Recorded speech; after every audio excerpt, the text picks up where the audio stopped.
সপ্তাহ অনুযায়ী গর্ভাবস্থা সপ্তাহ ৭ জানুন বিস্তারিত। গর্ভাবস্থার সপ্তাহ ৭-এ বেবির কোন অঙ্গগুলো গঠন পাচ্ছে? মূল তথ্য: সপ্তাহ ৭-এ ভ্রূণের হাত পা ও কাঁধের প্রাথমিক গঠন শুরু। ব্রেইন ও মুখের গঠন আরও স্পষ্ট হচ্ছে। হৃৎপিণ্ড এখন দ্রুত স্পন্দন করছে। ভ্রূণ এখন পায় আঙ্গুলের নখের মতো ছোট।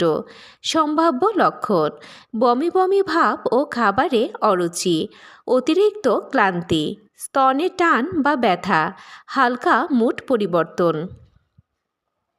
করণীয়: পুষ্টিকর খাবার খান, পর্যাপ্ত পানি পান করুন, হালকা ব্যায়াম বা হাঁটাহাঁটি করতে পারেন, মানসিক চাপ কম রাখুন। শেষ কথা: পরবর্তী সপ্তাহের ভিডিও পেতে চ্যানেলটি ফলো করুন।